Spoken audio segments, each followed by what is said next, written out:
काफिले के अंदर सिलेंडर से भरा ट्रक आ जाता है और कल ऐसा ही जो डिप्टी सीएम है उनके टारगेट के साथ हुआ। इसको सर आप किस तरीके से देखते हैं?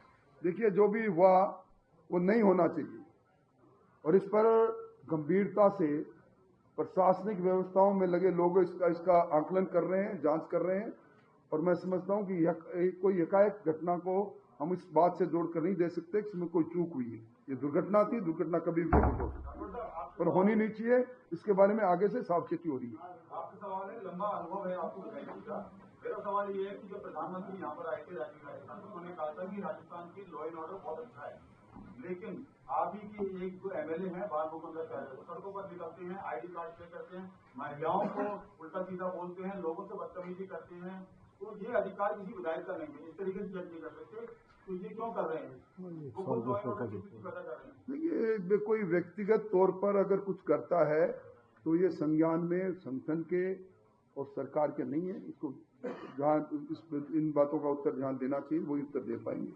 राठौर साहब, सरकार की 1 साल की उपलब्धियों पे बात कर रहे हैं। विपक्ष कह रहा है कि सिर्फ घोषणाएं हुई है, धरातल पे कुछ विपक्ष शायद चश्मे का नंबर बदल दे तो ठीक है। नौकरी लगते हुए नौजवानों को नजर नहीं आए। कल 7,000 करोड़ रुपए 17 लाख किसानों के खाते में एक टिक के साथ चले गए, उनको नजर नहीं आए। 450 रुपए में मिलता सिलेंडर उनको नजर नहीं आया। मैं समझता हूं कि राजस्थान के अंदर 9 ग्रीन कॉरिडोर बनते हुए उनको नजर नहीं आए। ये सारी बातें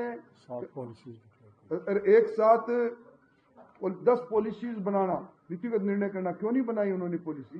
क्यों नहीं संशोधन किया उन्होंने? क्योंकि उनमें हेतु उस सरकार का दूसरा था। वो नीतिगत निर्णय लेते थे भ्रष्टाचार के, हम नीतिगत निर्णय लेते हैं कि जन कल्याण के लिए।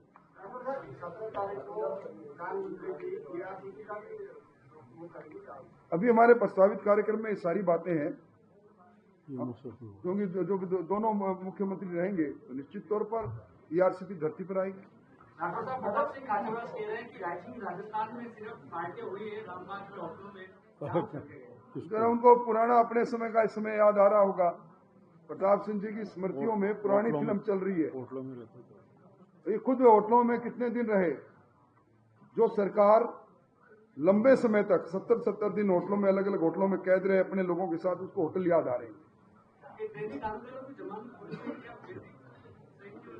न्यायालय के निर्णय पर कोई टिप्पणी करने का अधिकार हम किसी में नहीं। एक कैबिनेट सब कमेटी बनी है, उसकी रिपोर्ट के आधार पर मुख्यमंत्री जी का अधिकार है, वो फैसला लेंगे। सरकार के कामकाज को गिना रहे कि आरटीसी बंद नहीं हुई, एसआई पेपर भर्ती जो की रद्द नहीं हुई और चीजों को लेकर जो फैसला करना था वो भी फैसला नहीं। अभी आगे देखो होता है क्या। कांग्रेस में 1 साल की उपलब्धियां और भजनलाल जी की सरकार की 1 साल की उपलब्धियां, इन दोनों की तुलना आप करोगे, तुलनात्मक कागज भी हम आपके सामने रखेंगे, तो आपको लगेंगे कि वो तो कदम ताल कर रहे थे, हम तेज गति से राजस्थान को आगे ले जा रहे हैं। ये पहला बार नहीं, मुख्यमंत्री जी और सरकार का फैसला, संगठन का फैसला, हर वर्षगांठ पर हम अपना रिपोर्ट कार्ड जनता के बीच में रखेंगे। रिपोर्ट कार्ड रखने वाली पहली भजनलाल जी की सरकार पारदर्शी सरकार है। 1 साल का लेखा जोखा हम जनता के बीच में रख रहे हैं। 1 साल बाद अगले साल का लेखा जोखा हम फिर रखेंगे। इसलिए अगर दोनों सरकार की तुलना करोगे तो उस समय भ्रष्टाचार की गूंज हुआ करती थी, यहाँ पारदर्शिता की गूंज है। उसमें पेपर माफियों पर सरकार का वर्चस्व था, यहाँ पेपर माफिया जेल में बैठे हैं। उस समय सरकार ने जो घोषणाएं की उनका बजटीय प्रावधान नहीं किया था। अब सरकार ने जो घोषणाएं की है उनका सबका बजटीय प्रावधान होगा और आप देखेंगे 17 तारीख को भूतो न भविष्यति है, इतनी आधारभूत संरचनाओं की स्वीकृति, उनका लोकार्पण और उनका शिलान्यास, ये इतनी बड़ी संख्या में होंगे कि आप खुद देखेंगे कि राजस्थान तेज गति से आगे जा रहा है। राजस्थान के अंदर इंफ्रास्ट्रक्चर बढ़े, इसके लिए पहली बार कैपिटल एक्सपेंडिचर में 65% का बढ़ोतरी करना दिखा रहा है कि राजस्थान अब निवेश का अनुकूल वातावरण बनने के लिए सारी आधारभूत संरचनाओं को अपने में समाहित करेगा। इन 1 वर्षों में राजस्थान की तस्वीर और तकदीर को बदलने के लिए जिस प्रकार के गुणात्मक फैसले हुए हैं, उसी का परिणाम है कि अब ये लगने लगा है कि राजस्थान सरकार का वो लक्ष्य कि आगामी 5 वर्षों में हमारी अर्थव्यवस्था 350 बिलियन डॉलर की हो, इस ओर राजस्थान ने सुदृढ़ कदम बढ़ा दिए हैं। 9 तारीख से हमारा राइजिंग राजस्थान का समिट प्रारंभ हुआ। 35 लाख करोड़ से ज्यादा को एमओयू और उसके बाद हर एमओयू को धरती पर उतारने के लिए अलग अलग अधिकारियों की जिम्मेवारी।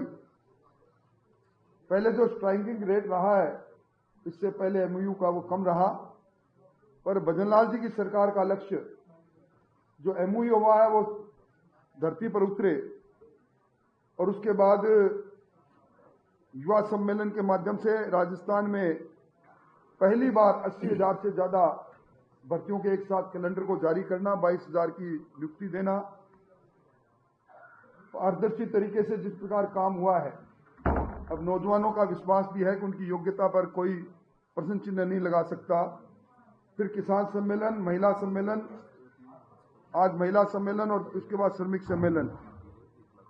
ये अनवरत हमारे कार्यक्रमों की एक श्रृंखला है और 17 तारीख को दादिया गांव में सरकार की पहली वर्षगांठ पर दुनिया के सबसे लोकप्रिय नेता नरेंद्र मोदी जी आ रहे हैं।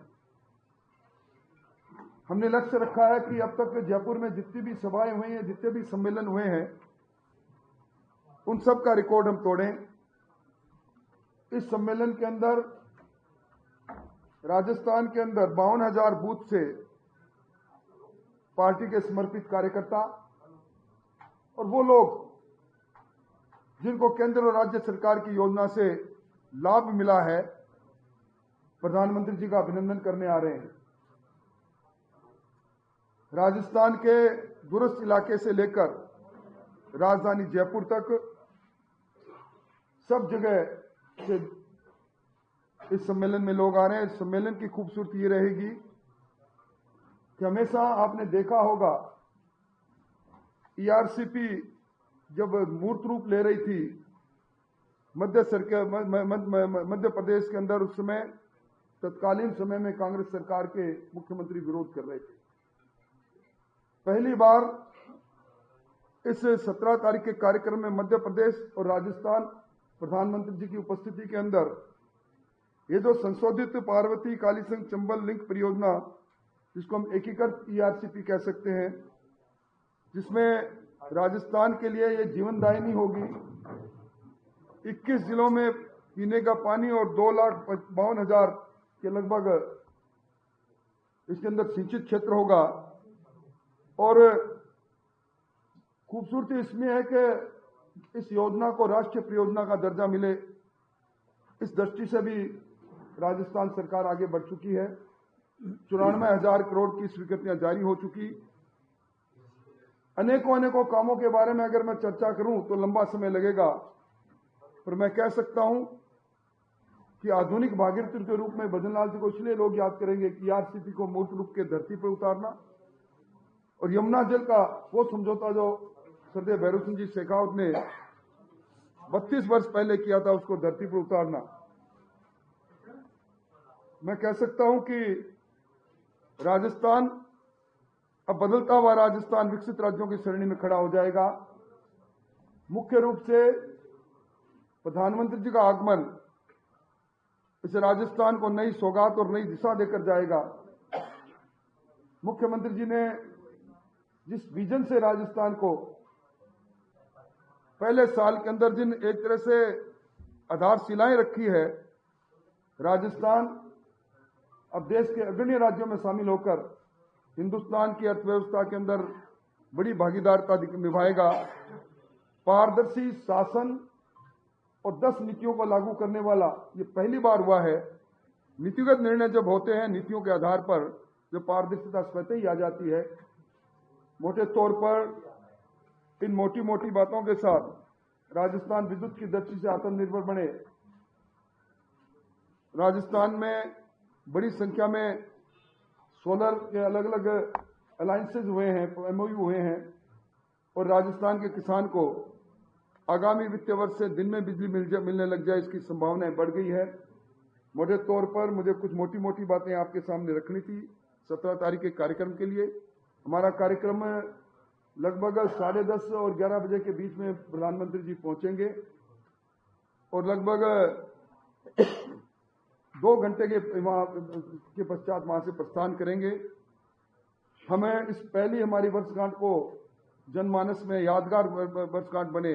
भजन लाल जी ने जो काम किए वो लोगों के जहन तक जाएं, लाभार्थी अपने आप को स्वावलंबित महसूस करें, इस दृष्टि से इस कार्यक्रम को हम कर रहे हैं।